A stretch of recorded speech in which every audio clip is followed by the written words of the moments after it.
There we are. Go on, Dave. Yeah, well, I live on the Wirral, but I've played all sorts of places, from Tate galleries to pubs to loads of different places, and I hope people like the sort of couple of poems I'm going to do today, and if they do, they can have a look at the videos I've done on Melody our YouTube, or even drop us an email on melodramatic@live.co.uk. And you've had a couple of books out. I have. I've had a book called What a Catch, and that's to be available anywhere. And I've got one called Somebody, and that's on Kindle at the moment, and that's doing well. And you've been published in 6 poetry magazines as well. Yeah, and also on the internet and different internet groups and on different places like that. And you had a book, I Remember Myself. Yes, that's right. That's Now, interesting. where'd you get that one from? Yeah, well, first of all, that was the first one I really got out, and they seem to have similar titles, like What a Catch, and that's a little bit like tongue-in-cheek, really, you know what I mean? So.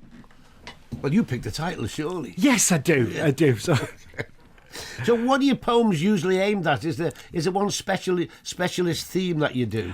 It's a real big mixture. It's about myself, what I see. It's a little bit Shakespearean in a way, but not the language, but it's sort of like funny, dark, but sometimes a bit funny as well. Will we grasp it though? You will. Well, it's no good if it has to be explained to us, is it, David? Okay. The first poem is about a street where I live. Yeah. And I'm walking down the street, and this is it. Okay. It's called Street Scene. You've painted a good picture there. A good picture. I can't name the street, but it's in Liscard, so there you go. Okay. The street has no resemblance to anyone living or dead. That's a tanning studio. That's a chippy. That's a tanning studio. That's a hairdresser's. Empty shop. Empty shop. Empty shop. That's a smoke-free Weatherspoons. That's a closed pub. That's a closed pub. That's a closed pub. That's a couple strapped for cash. That's a family next door whose gyro couldn't last. That's a fake tan. That's a discarded chip paper. That's another fake tan. That's just a street that's come to its end.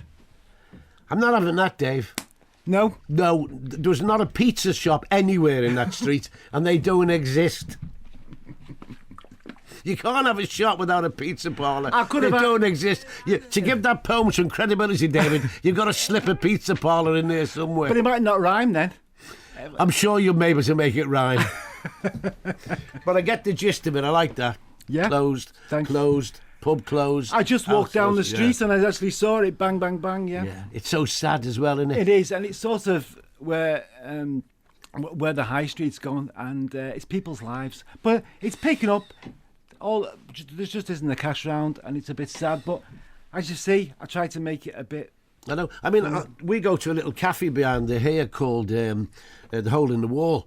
Oh, right. Right, and it's a cafe as we remember cafes. Oh, yeah. There's one in Gostin's building as well. Yeah. You know, and they're cafes as we used to know. They call them greasy spoons. Oh, that's what you like. You know the people. They're a class above greasy spoons. That's it. You know, they're just now.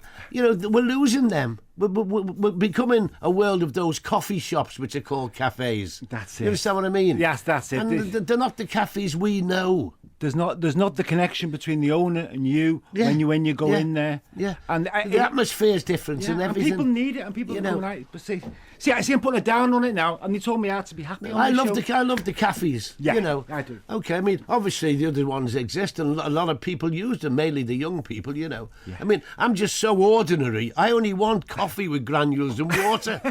That's all I want. Me coffee, granules and water. You don't want a skinny lassie? No, I don't need any of them. Granules and water. That's good stuff. Okay, what's next, David? My next one is I just dug this out. I was sorting through my kids' stuff, and when the kids were younger, about 5, I wrote a poem for my little one, and I've dug it out. I thought, wow. And what it was is every time she was a bit naughty, when she was about 5, she'd say, "I didn't do it. I didn't do that, Daddy, honestly." So I turned around. Snap! I turned around and said, "All right then. The hullabaloo did it." That's it. You always make sure. No, usually you make it up, don't you? Yeah, and so I made it up for usually them. the kid makes it up. But it was this time I made it up You for made her. it up for him, yeah. You made the villain for her. Yes, so this is how it goes. Okay? Yep, Ready? away you go. I have a friend called the Hullabaloo. When my mum says, "What did you do?" I say, it wasn't me. It was the hullabaloo. Sometimes my friend says rude words and spits and doesn't eat his greens, which make him feel sick. When I've splashed in a puddle, I know here comes trouble. But I have a useful friend. If I've been naughty and don't know what to do, I just say, it wasn't me. It was the hullabaloo. Here we are. There's one way of passing the buck before you've even grown up. Well, they were relatively short, Dave. We can fit a third one in, I think. We can fit a third one in. Okay, I've moved off. I've taken the swear word out, and this one is I wrote. And when your mic didn't go on before, that wasn't me. It was a hullabaloo. Okay, this is one I did. My dad had a ticket for Hillsborough, and I had one, and I didn't go. And I hope that this is for them, and I hope that people appreciate it. The police and the powers that be have stolen our pride. The fiddle in the statements of those you let die.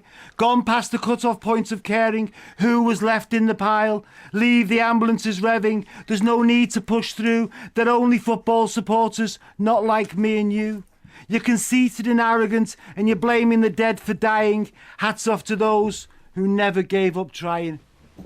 Excellent, David. All that had to be said in a few words. Yeah, and again, it's a personal thing. Well, I don't know about you heard the news, but I just cannot imagine a musical about Hillsborough. You're joking, are you? That's what they were talking about on the news. Apparently, I don't know whether the venue has to accept them, whatever, but obviously we'll find out what's about. But of course, a lot of the Hillsborough people are very, very angry about it. Well, if that's true, it is ridiculous to have anything like that. A musical about Hillsborough. But he had a musical about the Titanic, didn't he?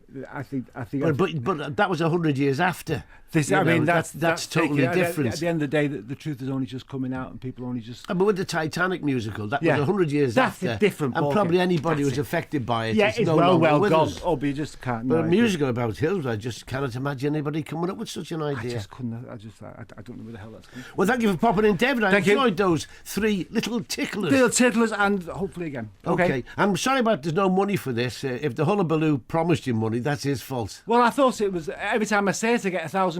Hullabaloo, he took the money and went just 5 minutes ago, David.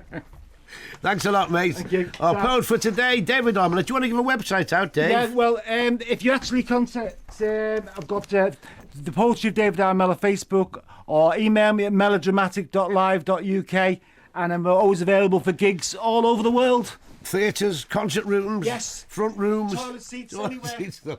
Thank you, David. Thank you. Billy, would you please play Only You by the Platters?